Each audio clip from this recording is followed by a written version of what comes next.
హరే కృష్ణ. అందరికీ నమస్కారం. ఈరోజు ఒక చిన్న విషయం మీ ముందుకు తీసుకురావాలని అనుకుంటున్నాను. ముందుగా గురు ప్రార్థన చేసుకుని ప్రారంభిస్తాను. నమో విష్ణుపాదాయ కృష్ణపస్తాయ పుతలే శ్రీమతే జయపతాక స్వామిని నమాచార్య పదాయ నితయ కృపపదాయ గౌర కథా ధామదయ నగర గ్రామత.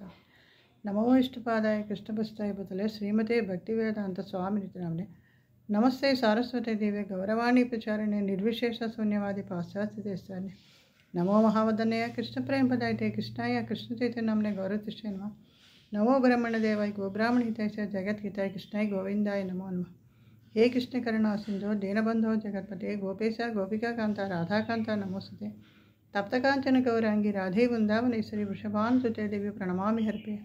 వాంఛాకల్పతరుభ్యశ్చ కృపాసింధుభ్యో చ పతితానాం పావనేభ్యో వైష్ణవేభ్యో నమో నమః. జై శ్రీకృష్ణ చైతన్య ప్రభో నిత్యానంద శ్రీ అద్వైత గదాధర శ్రీవాసాది గౌరభట్టం. హరే కృష్ణ కృష్ణ కృష్ణ హరే హరే హరే రామ రామ రామ హరే హరే. మోకం కరోతి వాచాలం పొంగులు లంఘాయి తీగరం యత్కృపాత మహమందే శ్రీగురుం దీనతారణం పరమానందమాధవం శ్రీ చైతన్య ఈశ్వరం. మా శిక్షా గురులందరికీ పేరు పేరు తప్పున పాదాబంధనాలు చేసుకుంటూ నాకు దృష్టిలోకి వచ్చిన ఒక చిన్న విషయాన్ని మీ ముందుకు తీసుకొస్తున్నాను. మనం సాధారణంగా మాట్లాడేటప్పుడు అప్పుడప్పుడు చెప్తూ ఉంటాం అతి సర్వత్రా వర్జయేత్ అని. అది మనకి ఎక్కడ వచ్చింది అన్నది, దాని గురించి ఏమిటి, భగవద్గీతలో కూడా శ్రీకృష్ణ పరమాత్మ దాని గురించి ఏం చెప్పాడు అనేది మనం తెలుసుకుందాం. ఇప్పుడు చాణక్య నీతి శాస్త్రం 3వ అధ్యాయంలో 12వ శ్లోకంలో ఇలా చెప్పబడింది. అతిరూపేణ వాసీత అతిగర్వేణ రావణ అతిదానాత్ బలిర్బద్ధో హతి సర్వత్ర వర్జయేత్. అతిరూపేణ వాసీత అతిగర్వేణ రావణ అతిదానాత్ బలిర్బద్ధో హతి సర్వత్ర వర్జయేత్.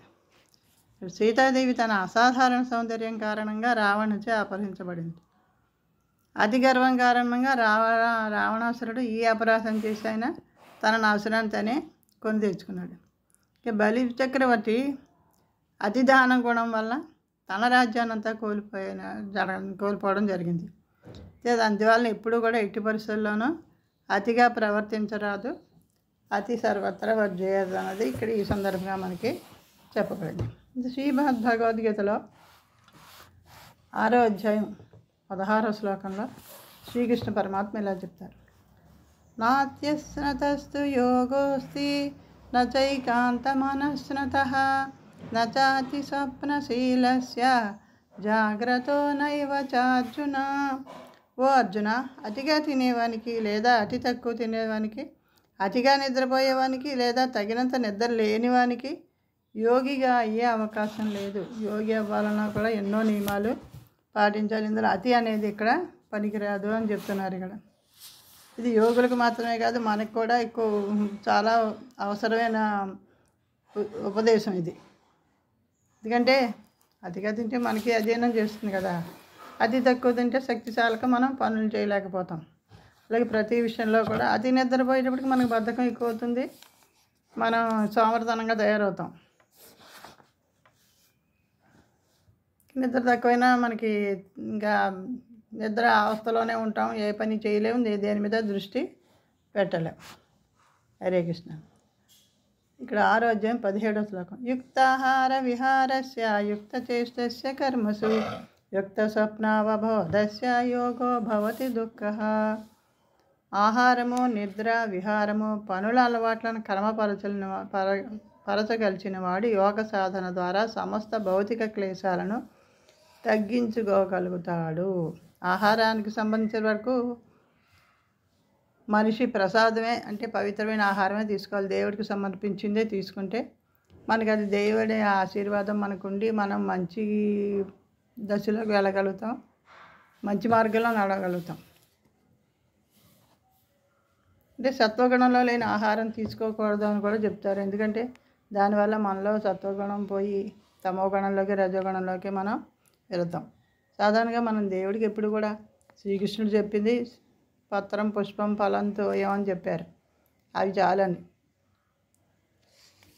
కూరలు, పూలు, పళ్ళు, ధాన్యము, పాలు మొదలైనవి సమర్పించాలి తప్ప అది మానవుల కోసం ఉద్దేశించబడింది శాకాహారమే అని చెప్తారు. ఆ శాకాహారం మాత్రమే తీసుకుంటూ సత్వగుణంలో ఉంటే మనం భక్తి మార్గంలో ముందుకు వెళ్తాము అని చెప్పబడుతుంది. అలాగే మనం నిద్రలో ఎక్కువ సమయం గడిపేస్తే ఇంకా మనకి మంచి పనులు చేయడానికి కానీ మంచి మార్గంలో నడవడానికి కానీ మన అవకాశం ఉండదు కదా.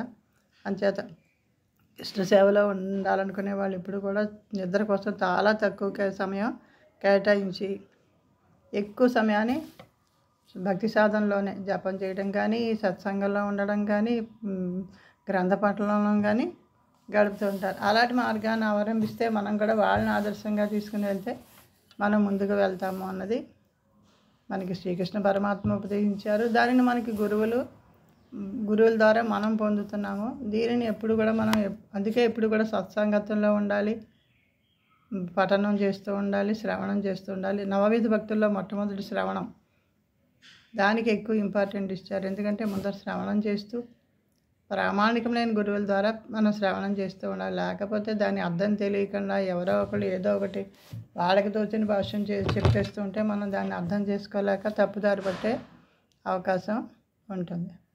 హరే కృష్ణ.